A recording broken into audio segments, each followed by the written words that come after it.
Sou Juliano de Lara Fernandes, sócio-gestor da Armada Asset, e hoje a gente vai dar continuidade ao episódio que a gente começou na semana passada sobre as bolsas de valores brasileiras, tentando responder a um questionamento comum, que foi o que a gente se perguntou, né, no episódio anterior, se a gente deve investir ou não em ações nesse momento. Na semana passada, eu comecei com 3 ponderações. Primeiro que o Ibovespa, ele não é um índice, muitas vezes, representativo para a gente tomar essa decisão. A alta que a gente viu, né, observou agora na Bolsa nas últimas semanas, ele é apenas nominal, mas longe de ser uma alta histórica real. E os juros que estão tão elevados ainda, e que são bons para quem investe em renda fixa, eles são ao mesmo tempo um inibidor para a valorização das ações, ou uma valorização maior até das ações do que a gente está vendo até agora. Paramos então naquele momento para tentar entender, né, a gente tentar explicar por que a Bolsa se elevou mais de 20% ao ano, né, agora em 2025, mesmo com um cenário de uma renda fixa tão elevada, um investimento de juros tão elevado e um fiscal brasileiro descontrolado, né, e sem perspectiva. E aqui eu acho que eu chamo a atenção do porquê o investimento estrangeiro no mercado de ações brasileiros, que representa um fluxo grande no dia a dia da Bolsa Brasileira, por que esse investimento estrangeiro ele é tão impactante, né? E se não é por aí que veio, então, esse aumento, esse fluxo de demanda da nossa Bolsa. Só lembrando que a Bolsa Brasileira, comparado com as bolsas mundiais, né, com outras ações mundiais, ela representa um percentual super pequeno, menos talvez de 2, 3% do mercado mundial todo, principalmente quando a gente compara os mercados desenvolvidos. Só para ter um exemplo disso, a Tesla, o valor de mercado da Tesla hoje é maior do que toda a bolsa brasileira, ou seja, todas as empresas brasileiras hoje, somadas, têm um valor de mercado menor que a Tesla. Então, quando os estrangeiros eles passam a investir na bolsa brasileira, há uma demanda significativa porque o volume financeiro é muito grande. Esse ano, por conta um pouco do começo do ano, principalmente por conta dessa redução de interesse dos investimentos nos Estados Unidos, predominantemente, por conta, né, de várias coisas que o Trump fez por lá, houve um aumento da exposição de diversos entes institucionais, agentes institucionais, que começaram a investir não diretamente no Brasil, mas investir um pacote de mercados emergentes, onde o risco e o retorno se tornavam um pouco maior. O Brasil, que representa, então, é participante desse bolo de mercado emergente, ele representa uma fatia de mercado, desse grupo, ele se beneficiou disso. E teve um aumento da Bolsa a despeito de todos esses problemas com juros reais elevados, problemas fiscais, etc. Então é por isso, talvez, que a gente teve esse aumento da Bolsa. Não por um mérito próprio do Brasil, mas por ele estar incluído numa demanda maior por mercados emergentes em geral. Não à toa, a gente pode comprovar isso, o aumento da Bolsa Brasileira foi muito similar a de outros emergentes, como o México, África do Sul, etc. Então, claramente não se pode atribuir aumento das ações brasileiras a esses fatores locais, mas sim uma maior demanda, né, institucional por mercados emergentes como um todo. O Brasil estava junto, foi um barco que subiu junto com a maré, como todos os emergentes. E aqui, esse fato, eu acredito que seja muito relevante para a gente tentar responder aquela pergunta se a gente deve investir ou não na Bolsa, porque muita gente atribuiu esse aumento que a gente já teve na Bolsa desse ano a uma precificação ou um reflexo já de uma manifestação de uma possível vitória de um candidato de direita mais liberal nas eleições de 2026. Isso nos parece que está bem longe da verdade, porque ainda é pouco provável que essa precificação das eleições de 2026 esteja realmente influenciando esse movimento da Bolsa atual. E a gente não pode dizer que a eleição do Tarcísio, do Zema, do Ratinho, quem seja, está influenciando as bolsas mexicanas, né, ou sul-africanas, porque eles aumentaram a mesma coisa do que aqui. Obviamente que não tem nada a ver. Então, essa precificação de uma mudança de política fiscal prometida pela direita no país, nós aqui da Asset, a gente acredita que não faz parte ainda, não é um fator que já está incluso nessa valorização da Bolsa. Portanto, cabe ainda algum espaço para cima, caso venha a ficar mais concretizado estatisticamente a proporção, a chance, né, da gente ter uma definição eleitoral do ano que vem, principalmente a partir de março do ano que vem, de uma vitória eventual de um candidato de direita mais liberal que colocaria então em ordem essas contas públicas.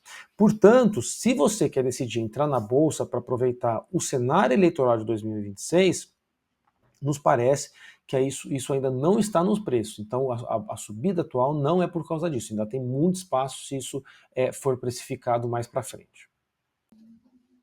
Agora, vamos falar também dos motivos para entrar na Bolsa do ponto de vista da tolerância de risco da investidora e do investidor. A gente tem que lembrar que, com todos esses possíveis, né, proporções de altos, etc., a gente tem que lembrar que a renda variável, né, da Bolsa de Valores, ela tem volatilidade muito maior que a renda fixa. Apesar da renda fixa, como a gente fala, não é fixa, ela tem as variações também, né? Mas, no caso da renda variável propriamente dita da Bolsa, ela vai ter uma volatilidade maior. Para vocês terem uma ideia, o índice Bovespa, que eu já falei que não é um bom índice para a gente levar em consideração, mas ele é o índice que baliza, né, a Bolsa brasileira, esse índice tem uma volatilidade em torno de 20% mais ou menos, ou seja, mais ou menos 20%, né? Então, para decidir investir em renda variável, é fundamental que a tolerância de risco daquela investidora esteja computada para ela entender que a contrapartida de ter um potencial de retorno maior é também ter uma variação maior dos preços, incluindo, logicamente, a variação negativa. A variação positiva ninguém liga, é ótimo, né? Mas a variação negativa do patrimônio ao longo do tempo pode impactar muito a parte psicológica na hora de investir. Então, nesse sentido, a pergunta também do horizonte temporal de investimento é muito, mas muito importante e diferente quando você investe em ações. Se o seu horizonte temporal é um horizonte de longo prazo, a volatilidade alta, muitas vezes ela vai ser tolerada muito mais porque você tem tempo para recuperar aquela volatilidade se você apostou numa ação que realmente tem qualidade. Isso é muito diferente de quem investe em ações praticando um termo que a gente chama de day trade, que é o cara que fica comprando ação todo dia para ganhar, às vezes, um pouquinho quando a ação sobe, vender, aí ela recompra quando cai, o que é muito difícil de fazer, né? O day trade é muito difícil e é extremamente de curto prazo. É diferente de quem é sócio de uma empresa, como a gente vai falar. Então, a volatilidade é alta e significa que, às vezes, se você for investir em ação, você tem que ter paciência para esperar a maturação dessa ação ao longo do tempo e suportar momentos onde o que você investiu vai ficar negativo, às vezes bem negativo, 20%, 30%. Mas, de novo, a expectativa é que no longo prazo você tenha esse ganho, né, comprando e selecionando ações bem avaliadas. Além dessa tolerância para variações negativas, o perfil da investidora também deve ser levado em conta para que tipo de ação e para que tipo de ganho ela está esperando quando ela faz investimento em renda variável.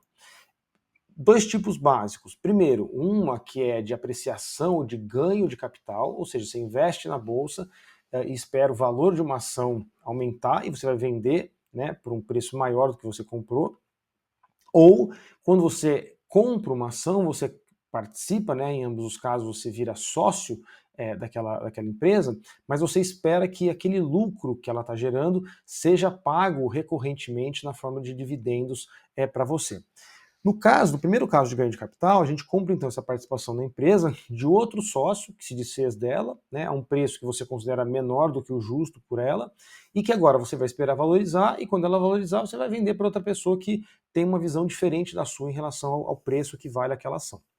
No caso de dividendo, você também participa como sócio, como eu mencionei, mas você quer participar naquela empresa que dá lucro recorrente, que não precisa reinvestir o lucro, né, que distribui esse lucro para os sócios, né, dentro da proporção de cada um quando ele compra as ações. Então, nesse caso, você está usando o investimento em renda variável muito mais como um fluxo de renda a partir dos lucros que essa ação está gerando. Você não está tão interessado, talvez, no ganho de capital de longo prazo.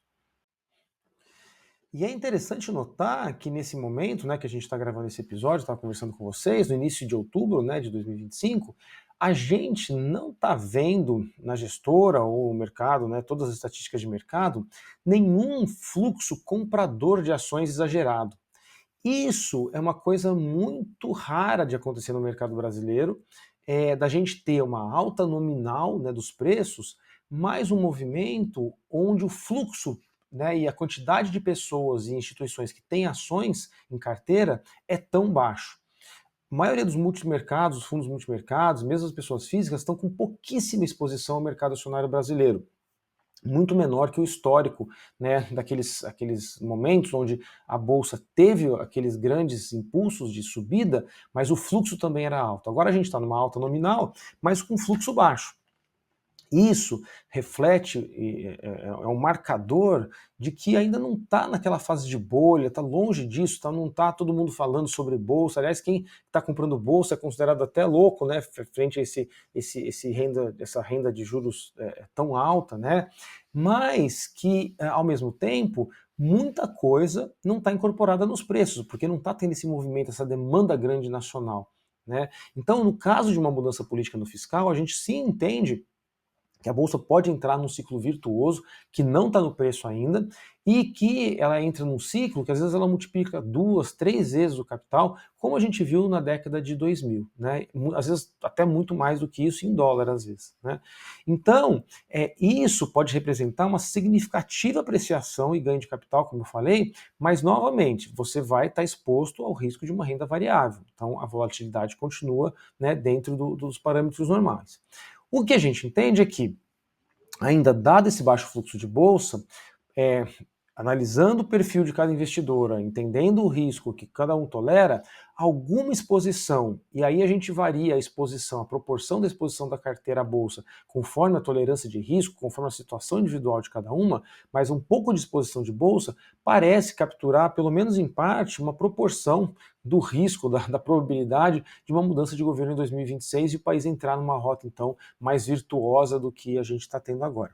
Então, se bem selecionada, uma carteira de ações bem adequada para o perfil, quantificada e alocada dentro de um modelo que você desenhou, né, de portfólio, ela é sim recomendável para a maioria das investidoras e investidoras que participam aqui, que estão ouvindo. De novo, dentro de uma carteira muito bem montada, dentro de um perfil de risco, dentro de um IPS, né, que a gente já falou, muito bem montado, você talvez possa se expor, porque realmente o potencial de ganho ainda a gente entende que não está precificado. Então, com isso, eu acho que a gente encerra aqui nosso passeio pelo mercado acionário brasileiro, né, que a gente fez na semana passada e agora completa nessa semana. E na próxima semana a gente continua então com mais um Money Talks. Até lá, boa terça e até a próxima.